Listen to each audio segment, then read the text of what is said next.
സ്വാഗതം സ്വാഗതം എല്ലാവർക്കും വളരെ പ്രധാനപ്പെട്ട അടുത്ത ഒരു സെഷനിലേക്ക്.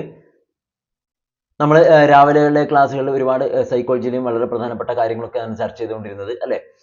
അപ്പോൾ എല്ലാവരും അതിന് ശേഷമുള്ള സമയങ്ങളിലൊക്കെ കൃത്യമായിട്ട് പഠിക്കുന്നുണ്ട് എന്ന് തന്നെയാണ് വിചാരിക്കുന്നത്. നമുക്കിനി അത്രയും ദിവസമുള്ളൂ നമ്മുടെ കയ്യിൽ അല്ലേ? പ്രധാനപ്പെട്ട ഒരു 10 ദിവസങ്ങളാണ് നമ്മുടെ കയ്യിലുള്ളത് എന്നുള്ള കാര്യം നിങ്ങൾ മനസ്സിലാക്കുക. അപ്പോൾ അതിനനുസരിച്ച് നിങ്ങൾ എന്ത് ചെയ്യുക? കൃത്യമായിട്ട് കാര്യങ്ങളൊക്കെ മനസ്സിലാക്കിയിട്ട് തന്നെ പഠിക്കുക. ഓക്കെ, നമുക്ക് ഇന്നത്തെ ഓരോ കാര്യങ്ങളൊക്കെ വരാം. ഇന്ന് നമ്മൾ നോക്കുന്നത് സൈക്കോളജി തന്നെയാണ്. സൈക്കോളജിയിലെ വളരെ പ്രധാനപ്പെട്ട ഒരു സെറ്റ് ക്വസ്റ്റ്യൻ തന്നെയാണ് നമ്മൾ ചെക്ക് ചെയ്യുന്നത്. ഓക്കെ, അപ്പോൾ ഇത് പറയാൻ കാരണം നമ്മൾ ഓരോ ക്വസ്റ്റ്യൻ നിങ്ങൾ കാണുമ്പോഴും നിങ്ങൾ ചെയ്യേണ്ട കാര്യം അത് വായിച്ച് മനസ്സിലാക്കിയിട്ട് പോകുന്നതിന്റെ കൂടെ തന്നെ സമയം ഉണ്ടാകുമ്പോൾ നിങ്ങൾ എന്ത് ചെയ്യും? അതുമായി ബന്ധപ്പെട്ട റിലേറ്റഡ് ഫാക്ട്സ് ഓക്കെ അതിന്റെ ടോപ്പിക് ഒക്കെ ഒന്ന് വായിച്ച് മനസ്സിലാക്കുന്നത് ഒന്നും കൂടെ നല്ലതായിരിക്കും.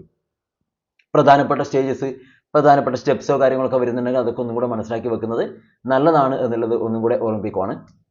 നമുക്ക് എന്ത് ചെയ്യാം? ഓരോ ചോദ്യങ്ങളായിട്ട് നോക്കാം. ഇന്നത്തെ എപ്പോഴും പറയുന്ന പോലെ തന്നെയാണ്, വളരെ ഫ്രഷ് ആയിട്ടുള്ള മൈൻഡാണ് അല്ലെ, ഫ്രഷ് ആയിട്ടുള്ള ടൈമാണ്. സോ നിങ്ങൾ ഓരോ ക്വസ്റ്റ്യൻ കാണുമ്പോഴും എന്ത് ചെയ്യുക? വളരെ പെട്ടെന്ന് ആൻസറിലേക്ക് എത്താൻ പറ്റുന്നുണ്ടോ എന്നുള്ള കാര്യം നിങ്ങൾ ചെക്ക് ചെയ്യുക.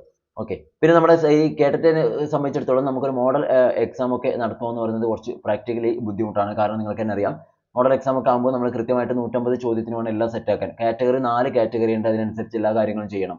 ഫസ്റ്റ് പിന്നെ വരുന്നത് നമ്മളിപ്പോൾ കാറ്റഗറി 1 എടുത്താൽ തന്നെ അതിൽ എല്ലാ സബ്ജക്റ്റും സെറ്റ് ചെയ്യണം. പക്ഷേ കാറ്റഗറി 2 എടുത്താൽ സോഷ്യൽ വേറെ തന്നെ സെറ്റ് ചെയ്യണം, സയൻസ് മാത്സ് വേറെ തന്നെ സെറ്റ് ചെയ്യണം. അങ്ങനെ മൊത്തത്തിൽ പ്രാക്ടിക്കലി അത് കുറച്ച് ബുദ്ധിമുട്ടുള്ള കാര്യമാണ്. സോ നിങ്ങൾ എന്ത് ചെയ്യുക? നല്ല രീതിയിൽ ഇപ്പോൾ ഉള്ള കാര്യങ്ങളൊക്കെ എന്ത് ചെയ്യുന്നു? പ്രാക്ടീസ് ചെയ്ത് സെറ്റ് ചെയ്യുക. ഓക്കെ, ഇന്നത്തെ ആദ്യത്തെ ചോദ്യം ഇങ്ങനെയാണ്. ആശയധാരണയുമായി ബന്ധപ്പെടുത്തി ജെറോം എസ് ബ്രൂണർ നിർദ്ദേശിച്ച ഘട്ടങ്ങളിൽ പെടാത്തത് ഏത്? Which of the following is not a stage of concept formation proposed by Jerome S Bruner? Direct question തന്നെയാണ്, രാവിലെ തന്നെയാണ്, ഫ്രഷ് മൈൻഡിൽ തന്നെ ആയിരിക്കും നിങ്ങൾ ഉണ്ടാവുക. അപ്പോൾ ആദ്യത്തെ ചോദ്യം തന്നെ നമ്മൾ ടഫായിട്ട് നിങ്ങളെ ബുദ്ധിമുട്ടണ്ട. അപ്പോൾ എന്താ ചെയ്യുക? ഫസ്റ്റ് ക്വസ്റ്റ്യൻ തന്നെ ഏറ്റവും ടോപ്പിൽ നിങ്ങൾക്ക് കിട്ടും. അതേപോലെ തന്നെ ആയിരിക്കും എക്സാമിന് ഉണ്ടാവുക. ഏറ്റവും ടോപ്പിൽ സിമ്പിൾ ആയിട്ടുള്ള ക്വസ്റ്റ്യൻസ് എല്ലാം ഉണ്ടാവും. ഓക്കെ, അപ്പോൾ ഇവിടെ നിങ്ങൾക്ക് അറിയാലോ, ജെറോം എസ് ബ്രൂണറുമായി ബന്ധപ്പെട്ടതല്ലാത്ത സ്റ്റേജ് ഏതെന്നാണ് ചോദിച്ചിരിക്കുന്നത്. ബ്രൂണറുടെ ഘട്ടം അല്ലാത്തത് ഏതെന്നാണ് ചോദിച്ചത്. ഓപ്ഷൻ നോക്കിയേ: പ്രവർത്തന ഘട്ടം ഓർ ഇനാക്റ്റീവ് സ്റ്റേജ്, ബിംബന ഘട്ടം ഐക്കോണിക് സ്റ്റേജ്, പ്രതിരൂപാത്മക ഘട്ടം അല്ലെങ്കിൽ സിംബോളിക് സ്റ്റേജ് എന്ന് പറയും. അതുപോലെ ഓപ്ഷൻ ഡി പ്രയോഗ ഘട്ടം അല്ലെങ്കിൽ അപ്ലിക്കേഷൻ സ്റ്റേജ് എന്ന് പറയും. ഈ പറഞ്ഞ 4 ഘട്ടങ്ങളിൽ നമ്മുടെ ജെറോം എസ് ബ്രൂണറുമായി ബന്ധപ്പെട്ട് ശരിയല്ലാത്തത് ഏതെന്നാണ് ചോദിച്ചത് അല്ലേ? നിങ്ങൾക്ക് തന്നെ എല്ലാവർക്കും അറിയാം, inactive stage, iconic stage, symbolic stage, ഈ 3 സ്റ്റേജുകളും ആരുമായി ബന്ധപ്പെട്ടതാണ്? ജെറോം എസ് ബ്രൂണറുമായി ബന്ധപ്പെട്ടതാണ്. സോ നമ്മുടെ ആൻസർ വരുന്നത് ഓപ്ഷൻ ഡി പ്രയോഗ ഘട്ടം അല്ലെങ്കിൽ അപ്ലിക്കേഷൻ സ്റ്റേജ് എന്ന് പറയുന്നത് എന്തല്ല? പിയാഷയുമായിട്ട് യാതൊരു തരത്തിലുള്ള ബന്ധവും ഇല്ല എന്നുള്ള കാര്യം മനസ്സിലാക്കുക. ഇതൊക്കെ നിങ്ങൾക്ക് അറിയുന്നതിനാണ്, നമ്മൾ അങ്ങനെ ഡീറ്റെയിൽ ആയിട്ടൊന്നും പറയേണ്ട കാര്യമില്ല. നെക്സ്റ്റ്, പ്രതിഭാധനരായ കുട്ടികളെ സംബന്ധിച്ച് ഏറ്റവും അനുയോജ്യമായത് ഏതാണ്? Okay, which of the following is most appropriate for gifted students?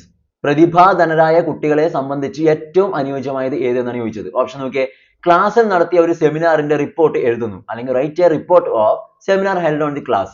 Next, പഠിക്കാനുള്ള പദ്യത്തിന്റെ നാടകീകരിച്ച സ്ക്രിപ്റ്റ് തയ്യാറാക്കുന്നു അല്ലെങ്കിൽ write a dramatisation script for the poem to study. Option C, പാഠപുസ്തകത്തിലെ പ്രവർത്തനങ്ങൾ നിർവഹിക്കുന്നു അല്ലെങ്കിൽ doing the activities given in the text book. അതുപോലെ ലാസ്റ്റ് ഓപ്ഷൻ, അധ്യാപകർ ചോദിക്കുന്ന ചോദ്യങ്ങൾക്ക് ഉത്തരം നൽകുന്നു അല്ലെങ്കിൽ answer the questions posed by the teacher. ഈ പറഞ്ഞ 4 കാര്യങ്ങളിൽ പ്രതിഭാധനരായിട്ടുള്ള കുട്ടികളെ സംബന്ധിച്ച് നമുക്ക് ഏറ്റവും അനുയോജ്യമായത് ഏതാണെന്നാണ് ചോദിച്ചിരിക്കുന്നത്. നിങ്ങൾക്ക് എല്ലാവർക്കും അറിയാൻ പറ്റും ഏതാ വരുക? പ്രതിഭാധന അല്ലെങ്കിൽ ഗിഫ്റ്റഡ് സ്റ്റുഡൻസ്. അവർക്ക് എല്ലാ കുട്ടികൾക്കും കൊടുക്കുന്ന രീതിയിലുള്ള ഏറ്റവും സോഫ്റ്റ് ആയിട്ടുള്ള അല്ലെങ്കിൽ ഏറ്റവും സിമ്പിൾ ആയിട്ടുള്ള കാര്യങ്ങൾ കൊടുത്തുകൊണ്ട് കാര്യമില്ല. അവർക്ക് കുറച്ച് ചലഞ്ചിങ് ആയിട്ടുള്ള കാര്യങ്ങൾ ചെയ്യാനാണ് ഇഷ്ടം അല്ലെ? നിങ്ങൾക്ക് തന്നെ അറിയുന്ന കാര്യങ്ങളാണ്. അപ്പോൾ ഈ 4 കാര്യത്തിൽ അവരുമായി ബന്ധപ്പെട്ട് നമുക്ക് ഏതാണ് പറയാൻ പറ്റുക? സിമ്പിൾ ആയിട്ട് ക്ലാസ് നടത്തിയ ഒരു സെമിനാറിന്റെ റിപ്പോർട്ട് തയ്യാറാക്കുന്നു. അത് നമ്മൾ ഗിഫ്റ്റഡ് ആയിട്ടുള്ള കുട്ടികൾക്ക് വേണ്ടി മാത്രം കൊടുക്കേണ്ട കാര്യമാണോ? അല്ലല്ലോ, അത് എല്ലാ കുട്ടികൾക്കും ചെയ്യാൻ പറ്റും അല്ലേ? സെമിനാർ നടന്നപ്പോൾ അതുമായി ബന്ധപ്പെട്ട റിപ്പോർട്ട് അത് ഏറെക്കുറെ എഴുതാനും വായിക്കാനും ഒക്കെ അറിയുന്ന എല്ലാവർക്കും ചെയ്യാൻ പറ്റുന്ന കാര്യം തന്നെയാണ്. അത് ഗിഫ്റ്റഡിനായിട്ട് പ്രത്യേകിച്ച് ഒന്നും വരുന്നില്ല അല്ലേ? നെക്സ്റ്റ് നോക്കിയേ: പഠിക്കാനുള്ള പദ്യത്തിന്റെ നാടകീകരിച്ച് സ്ക്രിപ്റ്റ് തയ്യാറാക്കുന്നു. അത് കുറച്ച് ശ്രദ്ധിക്കേണ്ട കാര്യമാണ് അല്ലേ? പഠിക്കാനുള്ള പദ്യം അല്ലെ, ഒരു പോയം പഠിക്കാനുണ്ട്. ആ പഠിക്കാനുള്ള പദ്യത്തിന്റെ നാടകീകരിച്ച സ്ക്രിപ്റ്റ് വെറുതെ എന്തെങ്കിലും എഴുതിയാൽ പോരാ, അതിനെ നമുക്ക് ഡ്രാമയിലേക്ക് കൺവേർട്ട് ചെയ്യണമെങ്കിൽ അതിന് പറ്റിയ ഒരു സ്ക്രിപ്റ്റ് തയ്യാറാക്കുക. അത് കുറച്ച് ചലഞ്ചിങ് ആയിട്ടുള്ള ഒരു ആക്ടിവിറ്റി ആണ്. അവിടെ നിൽക്കട്ടെ. നെക്സ്റ്റ്, പാഠപുസ്തകത്തിലെ പ്രവർത്തനങ്ങൾ നിർവഹിക്കുന്നു. പാഠപുസ്തകത്തിലുള്ള നമുക്ക് ആക്ടിവിറ്റീസും കാര്യങ്ങളൊക്കെ എന്താണ് അത്യാവശ്യം അറിയുന്നത് എല്ലാവർക്കും ചെയ്യാം. അത് ഗിഫ്റ്റഡിന് വേണ്ടി മാത്രമല്ല അല്ലെ, എല്ലാവർക്കും ചെയ്യാൻ പറ്റും. ക്ലിയർ? അധ്യാപകർ ചോദിക്കുന്ന ചോദ്യങ്ങൾക്ക് ഉത്തരം നൽകുന്നു. അതും നിങ്ങൾക്ക് അറിയാവുന്നതാണ്, പഠിച്ചു വന്ന എല്ലാ കുട്ടികൾക്കും അത് ചെയ്യാൻ പറ്റും. അപ്പോൾ ഇവിടെ നമുക്ക് ഇവരുമായി ബന്ധപ്പെടുത്തി കുറച്ചും കൂടെ ഒരു സ്റ്റെപ്പും കൂടെ ഹയർ ആയിട്ട് പറയാൻ പറ്റുന്നത് പഠിക്കാനുള്ള പദ്യത്തിന്റെ നാടകീകരിച്ച സ്ക്രിപ്റ്റ് തയ്യാറാക്കുക എന്നുള്ളതാണ്. ഓപ്ഷൻ ബി ആണ് കറക്റ്റ് ആയിട്ടുള്ള ആൻസർ ആയിട്ട് നമുക്ക് ഇവിടെ പറയാൻ പറ്റും. ബുദ്ധിമുട്ടില്ലെന്ന് വിചാരിക്കുന്നു. സിമ്പിൾ ആണ്, എളുപ്പത്തിൽ കിട്ടി അല്ലെ? നിങ്ങൾ ഓരോന്നും കൃത്യമായിട്ട് വായിച്ച് മനസ്സിലാക്കിയാൽ വളരെ പെട്ടെന്ന് കിട്ടും. നെക്സ്റ്റ്, ആൽബർട്ട് ബന്ദൂരയുടെ നിരീക്ഷണ പഠനത്തിൽ അടങ്ങിയിരിക്കുന്ന പ്രക്രിയകൾ ഏതൊക്കെ? Albert Bandura's processes of observation learning are. നിങ്ങൾ ബന്ദൂരയുടെ ഒബ്സർവേഷൻ ലേണിംഗ് തിയറി അല്ലെങ്കിൽ ഡിസ്കവറി തിയറി എന്നൊക്കെ പറഞ്ഞാൽ നിങ്ങൾ പഠിച്ചിട്ടുണ്ട്. അപ്പോൾ ആൽബർട്ട് ബന്ദൂരയുടെ ആ ഒരു തിയറിയിൽ നിങ്ങൾ മനസ്സിലാക്കേണ്ട കാര്യം, അതിൽ പ്രധാനപ്പെട്ട കുറച്ച് സ്റ്റെപ്പുകളെ കുറിച്ച് പറഞ്ഞിട്ടുണ്ട്. അപ്പോൾ അതിൽ തന്നിരിക്കുന്നതിൽ ശരിയായത് ഏതെന്നാണ് ചോദിക്കുന്നത് അതുമായി ബന്ധപ്പെട്ടിട്ട്. ഓപ്ഷൻ നോക്കിയേ. ശ്രദ്ധ, നിലനിർത്തൽ, പ്രകടനം, അഭിപ്രേരണ. അല്ലെങ്കിൽ attention, retention, performance, motivation. Next, ശ്രദ്ധ, താല്പര്യം, പ്രവർത്തനങ്ങൾ, നിലനിർത്തൽ. അല്ലെങ്കിൽ attention, interest, activities, retention. Option C, താല്പര്യം, ശ്രദ്ധ, സംവേദനം, പ്രകടനം. അല്ലെങ്കിൽ നമുക്ക് എന്ത് പറയാം? Interest, attention, perception and performance. Option D, ശ്രദ്ധ, നിലനിർത്തൽ, സംവേദനം, അഭിപ്രേരണ. അല്ലെങ്കിൽ attention, retention, perception and motivation. അപ്പോൾ നമ്മൾ ഇതിൽ ആൻസർ ചെയ്താൽ പറയാൻ പറ്റുമോ? നിങ്ങൾ പഠിച്ചവർ തന്നെയാണ് അറ്റൻഷൻ, റിട്ടൻഷൻ, പിന്നെ എന്തോ ഒരു സാധനമുണ്ട്, പിന്നെ എന്തോ ഒരു ഇത് മോട്ടിവേഷൻ ഇതിലാണ് നിങ്ങൾ പഠിച്ചിട്ടുണ്ടാവും അല്ലേ? അപ്പോൾ നിങ്ങൾ പഠിച്ചാൽ എനിക്ക് തോന്നി ഇങ്ങനെ ആയിരിക്കും. ഒന്നാമത്തെ അറ്റൻഷൻ, പിന്നെ റിട്ടൻഷൻ, പിന്നെ റീപ്രൊഡക്ഷൻ, അതിനുശേഷം നിങ്ങൾ മോട്ടിവേഷൻ എന്ന് പഠിച്ചിട്ടുണ്ടാവും. അത് വെച്ച് നോക്കാം. ഇവിടെ നമുക്ക് വരുന്നത് ഇവിടെ തന്നിരിക്കുന്നതിൽ ഓപ്ഷൻ എ ആണ് കറക്റ്റ് ആൻസർ. ഇതാ, ശ്രദ്ധ, നിലനിർത്തൽ, പ്രകടനം, അഭിപ്രേരണ. അല്ലെങ്കിൽ attention, retention, performance and motivation ആണ് വരിക. പെർഫോമൻസ് അല്ലെങ്കിൽ പിന്നെ റീപ്രൊഡക്ഷനും വന്നേക്കാം. ഓക്കെ, അപ്പോൾ പെർഫോമൻസ് ആൻഡ് മോട്ടിവേഷൻ ഇതാണ് സ്റ്റേജ്. അപ്പോൾ ഇത് കൃത്യമായിട്ട് മനസ്സിലാക്കുക. ഇത് ആരുടേതാണെന്ന് ചോദിച്ചാൽ ബന്ദൂരയുടെ ആണെന്ന് പറയാൻ പറ്റണം. ബന്ദൂരയുടെ സ്റ്റേജ് എന്താണെന്ന് ചോദിച്ചാൽ ഇതാണ് എന്ന് പറയാൻ നിങ്ങൾക്ക് പറ്റണം. ഓക്കെ, കിട്ടുന്ന വിചാരിക്കുന്നു. അറ്റൻഷൻ, റിട്ടൻഷൻ, പിന്നെ പെർഫോമൻസ് ആൻഡ് മോട്ടിവേഷൻ. പെർസെപ്ഷൻ എന്ന് കയറി വരാൻ പാടില്ല, പെർഫോമൻസ് ആൻഡ് മോട്ടിവേഷൻ. നെക്സ്റ്റ്, ഒരു ജ്ഞാനോത്തരവാദ അധ്യാപികയുടെ സവിശേഷത ആകാത്തത് ഏതാണ്? Which of the following is not the characteristics of a constructivist teacher? Okay, നിലവിലെ നമ്മുടെ സ്കൂളിലെ ടീച്ചറിന്റെ ഒരു ക്യാരക്ടർ ആവാത്ത ഏതെന്നാണ് ചോദിക്കുന്നത്? കൺസ്ട്രക്റ്റിവിസ്റ്റ് ടീച്ചറാണ്.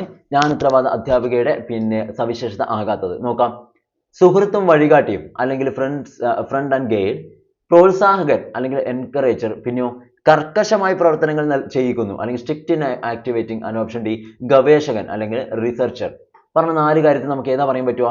ഒരു കൺസ്ട്രക്റ്റിവിസ്റ്റ് ടീച്ചറുടെ സവിശേഷത ആകാത്തതാണ് ചോദിച്ചത് അല്ലേ? നിങ്ങൾക്ക് തന്നെ എളുപ്പത്തിൽ പറയാം. 1, സുഹൃത്തും വഴികാട്ടിയും, നിർബന്ധമായിട്ട് അല്ലേ? ഇപ്പോഴത്തെ കൺസെപ്റ്റ് തന്നെ അത് തന്നെയാണ്. നെക്സ്റ്റ്, പ്രോത്സാഹകൻ, തീർച്ചയായിട്ടും നമ്മൾ എൻകറേജ് ചെയ്തുകൊണ്ടിരിക്കണം കുട്ടികളെ. ഗവേഷകൻ, ശരിയാണ്, ടീച്ചർ റിസർച്ചർ ആയിരിക്കണം. കുട്ടികൾക്ക് കൂടുതൽ കാര്യങ്ങൾ കണ്ടെത്തി അവരെ അതിലേക്ക് പഠിക്കാനും കണ്ടെത്തുന്ന കഴിവിലേക്കൊക്കെ ടീച്ചറിന് അവരെ ലീഡ് ചെയ്യാനായിട്ട് പറ്റണം. നെക്സ്റ്റ്, കർക്കശമായി പ്രവർത്തനങ്ങൾ ചെയ്യിക്കുന്നു അല്ലെ? എന്താണ്? Strict in activating.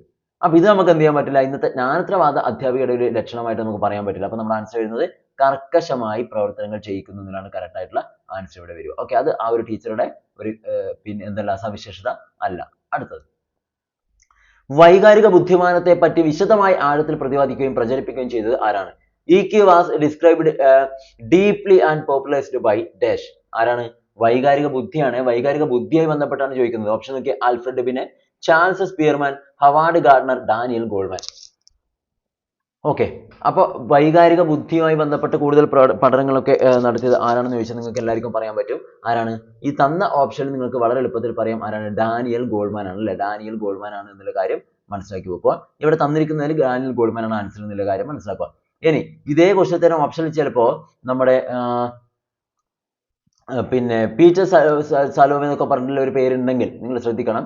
അതായത് വൈകാരിക ബുദ്ധിമാനത്തെ പറ്റിയിട്ട് ആദ്യമായിട്ട് കുറേ കാര്യങ്ങൾ ആ ഒരു ടേം ഒക്കെ കൊണ്ടുവന്നത് ആരാണ്?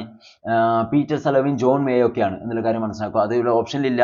ചിലപ്പോൾ അങ്ങനെ ചോദിക്കും, വൈകാരിക ബുദ്ധിമാനത്തെ പറ്റി ആദ്യമായി കൊണ്ടുവന്നത് ആരും എന്നൊക്കെ ചിലപ്പോൾ ചോദിക്കും. അങ്ങനെ ഉണ്ടെങ്കിൽ ഓപ്ഷനിൽ പീറ്റർ സലോവയും ജോൺ മേയോ എന്നൊക്കെ പറഞ്ഞിട്ടുണ്ടെങ്കിൽ അതായിരിക്കും ആൻസർ വരിക. അല്ലെങ്കിൽ ഡാനിയൽ ഗോൾമാൻ തന്നെയാണ് അതിന് എന്ത് ചെയ്തിട്ടുള്ളത്? പോപ്പുലറൈസ് ചെയ്തിട്ടുള്ളത് എന്നുള്ള കാര്യം മനസ്സിലാക്കുക. ഇതാണ് കീ പോയിന്റ്. ഇതിനെ കൂടുതൽ പിന്നെ പോപ്പുലറാക്കി മാറ്റിയത് ഇദ്ദേഹം തന്നെയാണ്, ഡാനിയൽ ഗോൾമാൻ തന്നെയാണ് എന്നുള്ള കാര്യം മനസ്സിലാക്കി വെക്കുക. ഓക്കെ, പിന്നെ ചിലപ്പോൾ നിങ്ങൾ ആ ക്വസ്റ്റ്യൻ നിങ്ങൾ തെറ്റിക്കാൻ കാത്തറിൻ ബ്രിഡ്ജസ് എന്നും കൂടി ഉണ്ടാവും. ഈ ഡാനിയൽ ഗോൾമാൻ തൊട്ട് മുന്നേ ആയിട്ട് കാത്തറിൻ ബ്രിഡ്ജസ് ഉണ്ടാവും. അത് നിങ്ങൾക്കറിയാം. അവരെന്തല്ല വൈകാരിക ബുദ്ധി അല്ല, വൈകാരിക വികാസമാണ് എന്നുള്ള കാര്യം കൂടെ നോട്ട് ചെയ്ത് വെക്കുക അല്ലെ? അത് നിങ്ങൾ പഠിച്ചു. ഗാദറിംഗ് ബ്രിഡ്ജുമായി ബന്ധപ്പെട്ട് നിങ്ങൾ ബ്രിഡ്ജസ് ചാർട്ട് ഒക്കെ പഠിച്ചിട്ടുണ്ട്. എക്സൈറ്റ്മെന്റ് തുടങ്ങിയിട്ട് ഇങ്ങനെ കുട്ടികളുടെ ഓരോ പ്രായത്തിനനുസരിച്ചുള്ള സ്റ്റേജും കാര്യങ്ങളൊക്കെ ഉൾപ്പെടുത്തിക്കൊണ്ടല്ലേ സന്ത്രാസം അല്ലെങ്കിൽ എക്സൈറ്റ്മെന്റ് ആയിരിക്കും ആദ്യം കാണുന്ന കുട്ടിയുടെ ഒരു ഫീലിംഗ് എന്നൊക്കെ പറഞ്ഞുകൊണ്ട് നമ്മൾ പഠിച്ചിട്ടുണ്ട്. അത് നിർബന്ധമായിട്ടും പഠിച്ചിരിക്കണം, ക്വസ്റ്റ്യൻ വരും. അടുത്തത്, പിയാഷെയുടെ വൈജ്ഞാനിക വികാസ ഘട്ടങ്ങളിൽ കുട്ടി വസ്തുതകളെയും സാഹചര്യങ്ങളെയും അടിസ്ഥാനപ്പെടുത്തി യുക്തിപരമായി ചിന്തിക്കാൻ തുടങ്ങുന്നത് ഏത് ഘട്ടത്തിലാണ്? The stage of cognitive development according to Piaget to which a child displays organised logical thinking is ഏതിലാ വരുക?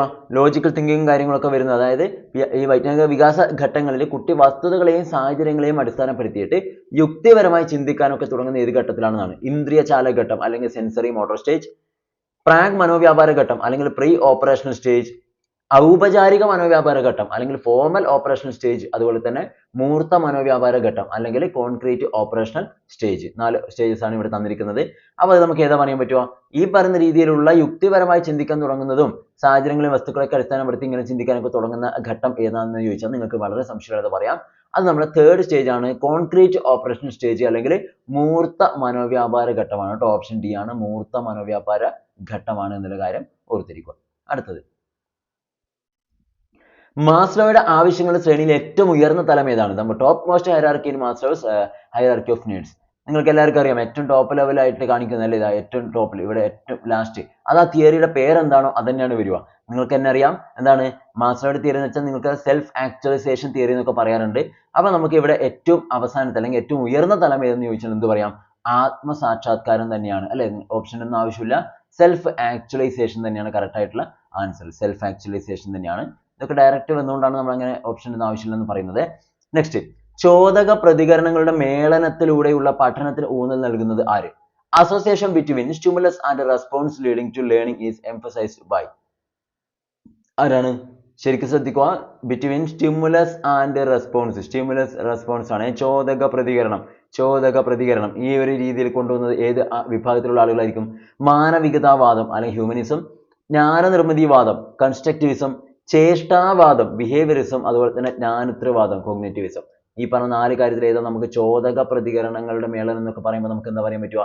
ഒരു സംശയം വേണ്ട, നിങ്ങൾ പഠിച്ചിട്ടുണ്ടാവും. എന്താണ്? ക്ലാസിക്കൽ കണ്ടീഷനിങ് ഒക്കെ ബന്ധപ്പെട്ട് നിങ്ങൾ പഠിച്ചവരാണ്.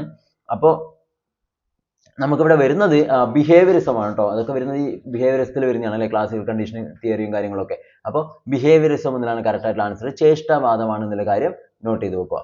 അടുത്ത ക്വസ്റ്റ്യൻ, പഠന സിദ്ധാന്തങ്ങളെ അടിസ്ഥാനപ്പെടുത്തി കൈത്താങ്ങ് നൽകൽ എന്നാൽ എന്താണ്? നിങ്ങൾക്ക് തന്നെ അറിയാം, what you mean by scaffolding അല്ലെ. In the context of learning theories scaffolding refers to. എന്താണ് സ്കഫോൾഡിംഗ് എന്നുള്ള ഒരു പദം കൊണ്ട് ഉദ്ദേശിക്കുന്നത്? നോക്കിയേ, കുട്ടികൾ വരുത്തുന്ന തെറ്റുകളുടെ കാരണം കണ്ടെത്തൽ. Identify the causes of mistakes done by the students. Next, കുട്ടി അറിവ് നേടിയത് എത്രത്തോളം എന്ന് പരിശോധിക്കൽ. Review of knowledge acquired. അടുത്തത്, കുട്ടിക്ക് മുതിർന്നവരോ അധ്യാപകരോ നൽകുന്ന പിന്തുണ അല്ലെങ്കിൽ the support provided to the learner by elders or teachers. And option D, കുട്ടിയുടെ മുൻ ധാരണകൾ ഉറപ്പാക്കൽ അല്ലെങ്കിൽ to ascertain the previous knowledge of the learner. അപ്പോൾ ഇതിൽ നമുക്ക് ഏതാ പറയാൻ പറ്റുക? കൃത്യമായിട്ട് കൈത്താങ്ങുമായി ബന്ധപ്പെട്ട് നമുക്ക് ശരിയായത് ഏതാണെന്ന് പറയാൻ പറ്റുമോ? കൈത്താങ്ങ് നൽകൽ എന്ന് പറയുന്ന ഒരു ആക്ടിവിറ്റിയെ ബന്ധപ്പെട്ട് നമുക്ക് എന്താണ് ശരിയായിട്ട് പറയാൻ പറ്റുന്നത് ഏതാണ്? വളരെ എളുപ്പത്തിൽ പറയാൻ പറ്റും. ആൻസർ വരുന്നത് യാതൊരു സംശയം വേണ്ട, ഓപ്ഷൻ ബി തന്നെയാണ്. ഇതാ സോറി, ബി അല്ല, സി ആണ്. കുട്ടിക്ക് മുതിർന്നവരോ അധ്യാപകരോ നൽകുന്ന പിന്തുണ. അതാണല്ലോ സ്കഫോൾഡിങ്, കൈത്താങ് അല്ലേ. ഒരു കുട്ടിയെ നമ്മളൊന്ന് പുഷ് ചെയ്ത് വിടുവാണ്, ഒരു കൈത്താങ്, നമ്മൾ അവർക്ക് ഒരു സപ്പോർട്ട് കൊടുക്കുവാണ്. ഓക്കെ, അപ്പോൾ കുട്ടിക്ക് മുതിർന്നവരോ അധ്യാപകരോ നൽകുന്ന ആ ഒരു സപ്പോർട്ട് അല്ലെങ്കിൽ ഒരു പിന്തുണയാണ് the support provided to the learner by the teachers or by elders or teachers. Okay, ഇതാണ് സ്കഫോൾഡിംഗ് എന്നുള്ളത് കൊണ്ട് നമ്മൾ ഉദ്ദേശിക്കുന്നത്. അപ്പോൾ ചെറിയ എന്തെങ്കിലും ബുദ്ധിമുട്ട് നേരിടുന്ന കുട്ടിയെ നിങ്ങളൊന്ന് ജസ്റ്റ് ഒന്ന് അവരെ കൂടെ നിന്നിട്ട് ഇങ്ങനെ പുഷ് ചെയ്ത് വിട്ടാൽ മതി. എന്ന് വെച്ചാൽ തള്ളിയങ്ങ് ഓടിക്കണം എന്നല്ല, അവർക്ക് വേണ്ട കാര്യങ്ങൾ ജസ്റ്റ് ഒന്ന് പറഞ്ഞു കൊടുത്ത് നമ്മളൊന്ന് ഇതാക്കിയാൽ തന്നെ അവർ മോട്ടിവേറ്റ് ആവും. പിന്നെ അവരെന്ത് ചെയ്യും? നല്ലൊരു സ്റ്റേജിലേക്ക് എത്തും. ഓക്കെ, നമ്മൾ നല്ല ലെവലിലേക്ക് അവർ വരും. നെക്സ്റ്റ്, ക്ലാസിക്കൽ കണ്ടീഷനിങ്ങിൽ കണ്ടീഷണൽ പ്രതികരണവും കണ്ടീഷണൽ അല്ലാത്ത പ്രതികരണവും എന്താണെന്നാണ് ചോദിച്ചത്. In classical conditioning the conditional response and the unconditional response are ഒന്ന് തന്നെ അല്ലെങ്കിൽ സെയിം, വ്യത്യസ്തമാണ് ഓർ ഡിഫറെന്റ്. ഒന്ന് തന്നെയുമാകാം വ്യത്യസ്തവുമാകാം. അതായത് can be same or different. And option D വളരെ വ്യത്യസ്തമായിരിക്കും. എന്താണ്?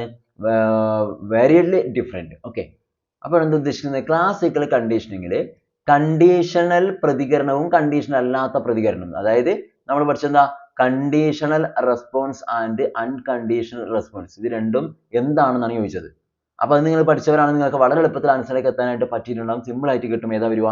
ഒരു സംശയം വേണ്ട, കണ്ടീഷണൽ റെസ്പോൺസ് ആയാലും അൺകണ്ടീഷണൽ റെസ്പോൺസ് ആയാലും എന്ത് തന്നെയാണ്?